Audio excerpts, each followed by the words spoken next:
Welcome to big TV digital exclusive live. విజయవాడలో ఒక ఘరానా మోసం వెలుగు చూసింది. చంద్రలేఖ అనే మహిళ ₹1 కోటి వరకు మోసానికి పాల్పడింది. 2000 మంది వరకు కూడా ఈమె బాధితులున్నారు విజయవాడలో. వీళ్ళంతా కూడా ఇప్పుడు పోలీసుల్ని ఆశ్రయించారు. మాకు న్యాయం చేయండి అంటూ కూడా పోలీసుల్ని వేడుకుంటున్నారు. ఏం జరిగిందో చూద్దాం. చంద్రలేఖ ధనలక్ష్మి ఫైనాన్స్ బ్యాంక్ తరపున పనిచేస్తూ లోన్లు ఇప్పిస్తామంటూ కూడా కొంతమందిని నమ్మించింది. సిబిల్ స్కోర్ కరెక్ట్గా లేకపోయినా పర్వాలేదు, లోన్లు వస్తాయి అంటూ నమ్మించి వాళ్ళకి లోన్లు ఇప్పించింది.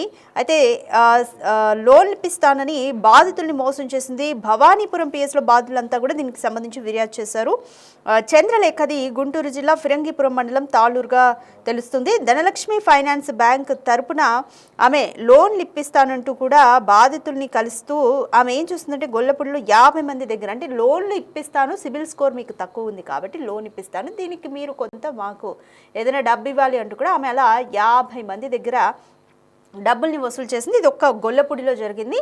మొత్తం ఈమె బాధితులు 2000 మంది వరకు కూడా ఉన్నారు. లోన్లు ఇప్పిస్తాను, సిబిల్ స్కోర్ తక్కువ ఉన్నా పర్లేదు, లోన్లు మీకు వస్తాయి అంటూ కూడా నమ్మించి ధనలక్ష్మి ఫైనాన్స్ బ్యాంక్ తరపున ఆమె లోన్లు ఇప్పించింది. ఆ లోన్లు శాంక్షన్ అవ్వడం కోసం ఆమె వాళ్ళ దగ్గర నుంచి కూడా డబ్బులు వసూలు చేసింది చిన్న మొత్తంలో. సో ఇదంతా కూడా ఆమె ₹1 కోటి వరకు ఈ విధంగా వసూలు చేసి ఇప్పుడు బాధితుల్ని మోసం చేసింది. సో బాధితులంతా కూడా పోలీస్ స్టేషన్కి వెళ్ళి మాకు న్యాయం చేయాలంటూ కూడా చంద్రలేఖపై ఫిర్యాదు చేశారు.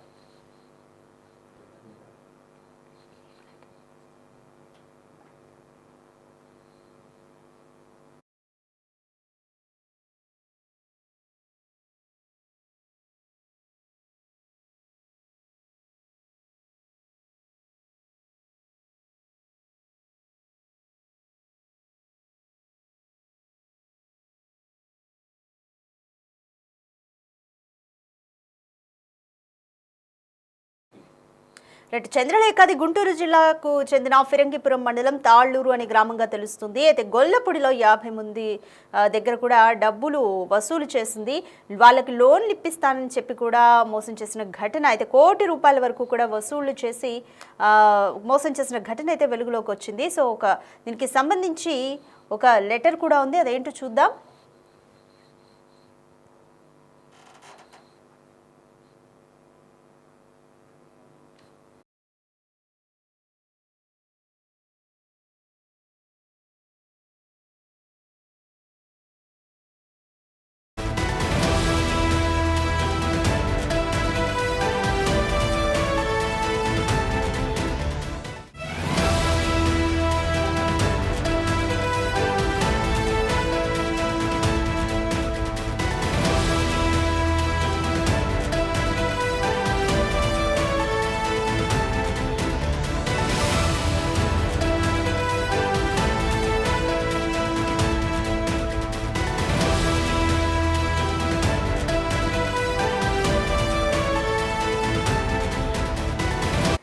రైట్, ఈ మోసపు ఘటనకు సంబంధించి పిఎస్లో ఏమని ఫిర్యాదు ఇచ్చారు, ఒక బాధితుడు రాసిన లెటర్ని బిగ్ టీవీ స్క్రీన్ మీద డిస్ప్లే చేస్తున్నాం చూడండి. పలానా అడ్రస్లో నివాసం ఉంటున్న నేను నాకు 8 నెలల క్రితం గుంటూరు జిల్లా ఫిరంగిపురం మండలం తాళ్ళూరు గ్రామానికి చెందిన ఓరుగంటి చంద్రంస్ అనే ఆమె పరిచయం అయ్యింది అని మా ఇంటికి వచ్చి తను ధనలక్ష్మి ఫైనాన్స్ బ్యాంక్ తరపున బ్యాంక్ లోన్ ఇప్పిస్తానని చెప్పి నా వద్ద మరియు నాకు తెలిసిన వారందరికీ కూడా పరిచయం చేసుకొని ఆయనకు తెలిసిన వాళ్ళని కూడా పరిచయం చేసుకోమనగా కూడా నేను దగ్గరగా ఉన్న 50 మంది వరకు పరిచయం చేశాను అని చెప్పేసి ఆయన చెప్తున్నారు. ఒక్కొక్కరి దగ్గర 5,000 చొప్పున ఇచ్చాము, అంటే 50 మంది 5,000 ఇచ్చారు, అంటే అక్షరాల ఇంకా 3 లక్షలు ఇచ్చారు. అంటే మొత్తం 50 మంది కలిపి 3 లక్షలు ఇచ్చారు. నమ్మించి మోసం చేసింది. ఆ డబ్బుల గురించి అడిగితే మమ్మల్ని బెదిరిస్తుంది అంటూ కూడా ఆ బాధితుడు ఆ రిపోర్ట్లో రాసుకొచ్చాడు. సో 50 మంది నుంచి 3 లక్షలు కాబట్టి ఈమె బాధితులు ఇంకా 2000 మంది ఉన్నారు కాబట్టి ఇంకా ఎంత మొత్తంలో వసూలు చేసిందో అర్థం చేసుకోవచ్చు. సుమారు ₹1 కోటి వరకు ఆమె వసూలు చేసి మోసానికి పాల్పడిన ఘటన అయితే వెలుగు చూసింది. చంద్రలేఖపై బాధితులంతా కూడా ఫిర్యాదు చేశారు. సో దీనికి సంబంధించి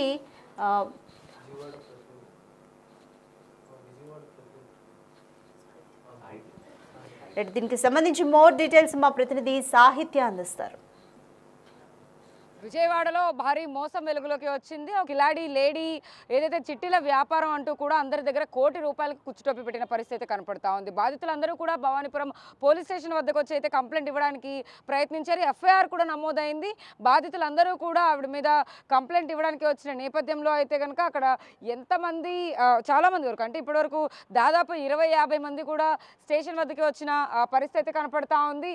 ఆ లేడీ ఎవరైతే ఉందో ఆవిడ ఇప్పటికే దాదాపుగా 2000 మందికి పైగానే వాళ్ళందరి దగ్గర కూడా డబ్బులు తీసుకున్నట్టుగా కూడా సమాచారం అంతా ఉంది. అందరి దగ్గర కలిపి దాదాపు ₹1 కోటి వరకు కూడా మోసం చేసినట్టుగా తెలుస్తూ ఉంది. ఈ మధ్యకాలంలో విజయవాడలో ఇలాంటి మోసాలు చాలా జరుగుతున్నప్పటికీ కూడా ప్రజల్లో ఇంకా ఎందుకు అప్రమత్తం కాలేదు అనేది ఇంకొక ప్రశ్న. వాళ్ళనే అడిగి తెలుసుకుందాం. చాలామంది మహిళలే ఉన్నారు. వీళ్ళందరూ కూడా ఆవిడకే డబ్బులు కట్టిన పరిస్థితి, వీళ్ళ దగ్గర ఏవో ప్రూఫ్లు కూడా ఉన్నాయని కూడా చెప్తా ఉన్నారు. అమ్మ, ఏం జరిగింది అసలు? ఎవరు ఆ చంద్రలేఖ అనే లేడీయే ఖచ్చితంగా మిమ్మల్ని మోసం చేసిందని చెప్తూ ఉన్నారు. ఏం జరిగింది అసలు? ఎప్పటి నుంచి డబ్బులు తీసుకుంటారు? 8 నెలల నుంచి డబ్బులు తీసుకుంటుంది మేడం. ఎవరైతే మేము ప్రశ్నిస్తున్నామో ఇంకా రాలేదేంటి లోను అన్నప్పుడు ఆవిడ ఏం చేస్తుందంటే వేరే వాళ్ళ దగ్గరికి వెళ్ళిపోయి వాళ్ళు నేను ప్రశ్నించినప్పుడేమో ఇంకొకరి దగ్గరికి వెళ్ళిపోయి వాళ్ళ ద్వారా డబ్బులు తీసుకుంటుంది మేడం. వాళ్ళు ప్రశ్నిస్తే ఇంకొకరి ద్వారా ప్రశ్నించి డబ్బులు తీసుకుంటుందండి. అలాగా ఒకరికొకరికి తెలియకోకుండా దాదాపు ₹1 కోటి మోసం చేసిందండి. సిబిల్ స్కోర్ లేదు, మీకు లోన్ వచ్చేసిద్ది, మీరు ఎట్లేదన్నా కానీ మాకు ఒక 5,000 కడితే మీకు 3 లక్షల లోన్లు ఇస్తాం, 3 లక్షల లోన్లు ఇచ్చినాక 30,000 మేము కమిషన్ తీసుకుంటాం, మీకు 20వ తారీఖున నెలకి ఇంత కట్టాలి అని మా దగ్గర ఒక్కొక్కరి దగ్గర 5,000 చొప్పున 2,000 మంది దాకా తీసుకున్నారు మేడం. అది మేడం, వీళ్ళందరూ నా తరపున అందరూ కట్టినోళ్ళు మేడం. వీళ్ళందరూ బాధితులే మేడం. ఇప్పుడు నేను ఫోన్ మాట్లాడి మీరు ఈ లోన్ ఎలా వస్తుంది ఏంటి అన్నప్పుడు ఈవిడేనండి చంద్రలేఖ. చూడొచ్చు ఈ ఫోటోలో మనం ఏదైతే ఒక లేడీని చూస్తున్నామో గ్రీన్ కలర్ చుడిదార్, ఆవిడే చంద్రలేఖగా వీళ్ళందరూ చెప్తూ ఉన్నారు. దాదాపుగా 2,000 మందికి పైగానే వాళ్ళందరూ కూడా డబ్బులు కట్టినట్టుగా కూడా మనకు సమాచారం అంతా ఉంది. చూడొచ్చు ఒక్కొక్కళ్ళ దగ్గర కూడా డబ్బులు కట్టినప్పుడు ఏదైతే ఆ లెటర్కి సంబంధించి ఆ లేఖకి సంబంధించి కూడా ఒక నోట్ ఎలా రాసుకుంటారో అలా రాసుకుని కూడా డబ్బులు తీసుకున్నట్టుగా అర్థమవుతుంది. చాలామందికి కూడా లోన్లు వచ్చే ఏదైతే ఉంటుందో ఆ ప్రక్రియలో భాగంగా సిబిల్ స్కోర్ తక్కువగా ఉంటుంది. సిబిల్ స్కోర్ తక్కువగా ఉన్నప్పుడు వీళ్ళకి లోన్లు ఇస్తామంటూ కూడా లోన్ల ద్వారా స్టార్టింగ్ డబ్బులు తీసుకునే ప్రయత్నం కూడా చేసిన పరిస్థితుల్లో అయితే ఆవిడ అందరి దగ్గర కూడా డబ్బులు తీసుకుందని కూడా చెప్తా ఉందని. మీ దగ్గర ఏమని చెప్పింది, ఎప్పుడు డబ్బులు తీసుకుంది, మీరు ఎందుకని ఆవిడని అప్రోచ్ చేయరు, ఎందుకు నమ్మాల్సి వచ్చింది? ఒక 1 మంత్లో మీకు లోన్ వచ్చేసిద్ది, మీరు సిబిల్ స్కోర్ లేకుండా మీరు ఓన్లీ పాన్ ఆధార్తో మీరు కట్టుకోవచ్చు, వీలుగా ఉంటుంది అంటే సిబిల్ లేని వాళ్ళం ఆశపడ్డాం, వచ్చిద్ది కట్టుకోవచ్చు అని. ఇలా ఇంత ఫ్రాడ్ చేసిద్ది అనుకోలేదు. ఒక్కొక్కళ్ళ దగ్గర 5,000 చొప్పున ఇలా పేదవాళ్ళ దగ్గర తీసుకొని పరారైపోయింది. మేము 2 సార్లు ఆమె ఇంటికి వెళ్ళి కన్సల్ట్ చేసాం. మాకు డబ్బులు ఇవ్వండి, గొడవ ఏమొద్దు, మా డబ్బులు మాకు ఇచ్చేయండి చాలు, మాకు లోన్ వద్దని కూడా తిరిగాం. అయినా సరే ఆమె పరారీలో ఉంది. ఇప్పటికి కూడా ఇంతవరకు స్టేషన్కి కూడా రాలేదు ఆమె. ఇచ్చారు. ఇప్పుడు ఎఫ్ఐఆర్ నమోదైందా? ఇక్కడ నుంచి ఇక్కడే ఉన్నాం. రాత్రి ఎఫ్ఐఆర్ కూడా పెట్టారు. నిన్నటి నుంచి మేము ఇక్కడే ఉన్నాం. అయినా సరే తను ఇంతవరకు కూడా ఇక్కడికి అటెండ్ అవ్వలేదు. ఇక్కడికనే కాదు, ఈ చుట్టుపక్కల ఎక్కడున్నాం మేము అన్నా సరే తను రాదు. డబ్బులు ఇస్తామంటేనే వచ్చి తీసుకొని వెళ్ళిపోయింది. రీసెంట్గా 1 మంత్ క్రితం కూడా ఐడీలు చేపిస్తానని చెప్పి మళ్ళీ మనిషి దగ్గర ₹1000 చొప్పున తీసుకుంది. ఐడీలు అంటే ఏం ఐడీలు అండి? చేసిందా, ఇచ్చింది ఏమైనా ఉందా మీ దగ్గర ఐడి? ఒకటి సేల్ మార్కెట్ అని షాపు, అదేంటి పేరు, షాప్ సీలో పెట్టామని పెద్ద పెద్ద బిజినెస్ల పేర్లే చెప్పింది. అది ఏంటి అంటే ₹1000 కట్టారంటే మీకు వచ్చేస్తాయి డబ్బులు అని చెప్పింది. రీసెంట్గా కూడా తీసుకుంది. అంటే గుడ్డిగా ఎలా నమ్మవలసి వచ్చింది? ఆమెను ఎవరైనా పరిచయం చేశారా? ఆమె స్వతహాగా మీ దగ్గరికి వచ్చి ఎవరు పరిచయం చేశారు? సార్ ఫోటో కూడా ఉంది, వాళ్ళ సార్ ఫోటో కూడా ఉంది. ఆయనని చూపించింది మాకు. ఎవరని చెప్పింది? మధు సార్ అన్నారు, కిరణ్ రెడ్డి. ఆమె చిట్టీలు ఏవైతే డబ్బులు తీసుకుంటుందో అవన్నీ కూడా అతని ఆధ్వర్యంలోనే జరుగుతుంది. అవునండి, ఇదిగోండి ఈయన. చూడొచ్చు మనం ఆ ఫోటోలో ఎవరైతే ఒక వ్యక్తి ఉన్నాడో మధు, అతని పేరు మధు రెడ్డి అనేసి చెప్తూ ఉన్నారు. అయితే ఆ ఫోటోలో మనం ఏదైతే చూస్తున్నామో అతని నుంచి కూడా వీళ్ళందరికీ పరిచయం, ఆయన ద్వారా వీళ్ళందరినీ పరిచయం చేసుకుని ఒక్కొక్కళ్ళ దగ్గర కూడా డబ్బులు తీసుకుని దాదాపు ₹1 కోటి వరకు కూడా కుచ్చుటొప్పి పెట్టిన పరిస్థితి అయితే ఉంది. దాదాపు మైనర్ మహిళలు కూడా ఇక్కడ చాలామంది మైనారిటీ. చెప్పండి మేడం, అసలు ఏం జరిగింది, మీరు ఎలా నమ్మారు?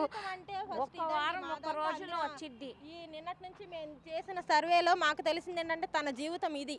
మాకు తెలియక మేము ఆమె ట్రాప్లో పడిపోయాం. అంటే ఏంటి, ఏం చేస్తుంది? మిర్చి ఆ పని చేసుకునిద్ది. ఇప్పుడు జనాల డబ్బులన్నీ కాజేసి ఇల్లులు కొన్నాను, ఫ్లాట్లు కొన్నాను అని అబద్ధాలు ఆడేసి మనుషులతో ఆడుకుంటుంది. పేదవాళ్ళంటే ఇష్టం అని చెప్పి పేదవాళ్ళనే ముంచేసింది. మాకు ఎలాగైనా కొంచెం టీవీ ద్వారా అయినా మాకు న్యాయం చేయండి. మీరు చెప్పండి అమ్మా, మీరేం డిమాండ్ చేస్తున్నారు? ఇప్పటికే కంప్లైంట్ కూడా అయ్యింది. ఆవిడ ఏమైనా మాట్లాడిందా మీతో? మాట్లాడింది, ఇప్పుడు దాకా కూడా మాట్లాడుతూనే ఉంది. మొన్న ఏమో సోమవారం వస్తాను, ఇచ్చేస్తాను, మనుషులకి అందరికి ఇస్తాను, చెక్ ఇచ్చింది, ₹1,00,00,000 చెక్ ఇచ్చింది 100 మందికి, నా మనుషులకి. వేరే వేరే వాళ్ళకి వేరే నాకు వేరే. ఏదో ఇదిగోండి చెక్కులు. అవన్నీ ఫేక్ చెక్కులే.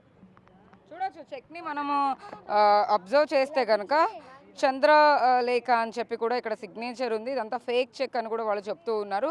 ఏదైతే చైతన్య గోదావరి గ్రామీణ బ్యాంక్గా ఇక్కడైతే మనకు కనపడతా ఉంది. ఆవిడ పైన సుజాత అనే ఒక లేడీకి అయితే కనుక 80,000 చెక్ రాసి ఇచ్చినట్టుగా కూడా మనకు అర్థమవుతుంది. ఆవిడ సంతకం కూడా చాలా క్లియర్గా అయితే మనకు కనపడుతున్న పరిస్థితి. చెప్పండి.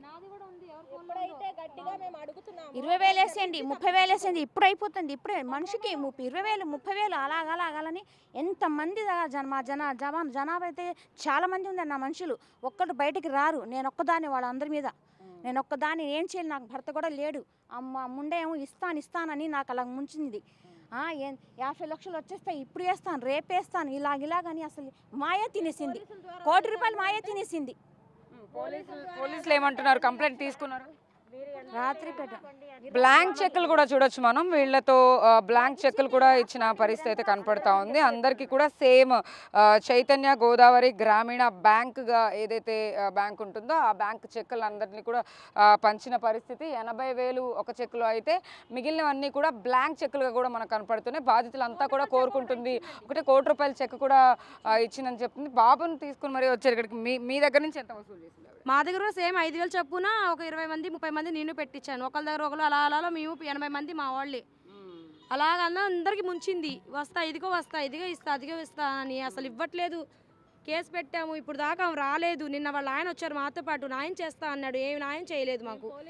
పోలీసులకి వెళ్తాను, నేను 2 లక్షలు పడేసి నేను బయటకు వస్తాను, మీకు డబ్బులు ఎవరు ఇస్తారో అని అడుగుతుంది. మాకు న్యాయం జరగాలి, మా డబ్బులు మాకు కావాలి, లోన్ వద్దు ఏమొద్దు, మా డబ్బులు రిటర్న్ డబ్బులు మాకు ఇచ్చేయండి, ఇప్పించండి, ఎలాగైనా సరే మాకు డబ్బులు ఇప్పించండి. ఎక్కడికైనా తీసుకొని ఇస్తాం అంతమంది జనాలకి డబ్బులు. ఆమె దగ్గర పెట్టుకొని ఇంకా మాకు డమ్మీ కేసులు పెడుతుంది. వాళ్ళ ఆయనకి కిడ్నాప్ చేసామని పెడుతుంది. ఎందుకు పెట్టిద్ది? మాదని తప్పు ఉందా? వాళ్ళ ఆయన ఏం చేస్తుంటారు? తాపి పని చేసుకుంటాడు. నేను వెళ్ళా, వాళ్ళ ఊరు వెళ్ళితే వాడికి వచ్చాడు మాతో పాటు. మీదేం తప్పు లేదమ్మా, నేను డబ్బులు ఇప్పిస్తానని చెప్పి వచ్చిన మనిషి వాళ్ళ ఆయన్ని మాట్లాడి వాళ్ళ ఆయన తీసుకెళ్ళిపోయింది. మరి మా డబ్బులు ఎవరు ఇస్తారు? ఇప్పుడు దాకా రాలేదు. మేము పిల్లోడు తీసుకొని ఊరెళ్ళి మరి ఇక్కడే ఉన్నాను నిన్న నుంచి. మేము ఇప్పుడు దాకా ఇక్కడికి రాలా, సమాధానం చెప్పలా. ఎందుకు రాదు? ఇంతమంది ఆడవాళ్ళది చెల్లిద్దా? దాన్ని ఒక్కడిది చెల్లిద్దా? మాకు అది కావాలి.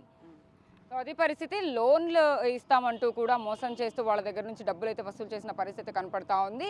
ఒకవైపు మిగిలిన బాధితులందరూ కూడా కంప్లైంట్లు ఇచ్చిన పరిస్థితుల్లో అయితే కనుక ఆవిడ ఇప్పుడు ప్రస్తుతం పరారీలో ఉన్నట్టుగా కూడా అర్థమవుతా ఉంది. ఆమె మీద ఎఫ్ఐఆర్ నమోదు కూడా అయింది. రైట్ సైడ్ బాక్స్లో చూస్తే కనుక మనకు ఆ ఎఫ్ఐఆర్ కాపీ కూడా భవానీపురం స్టేషన్లో ప్రస్తుతం అయితే ఉన్న పరిస్థితి అయితే కనపడతా ఉంది.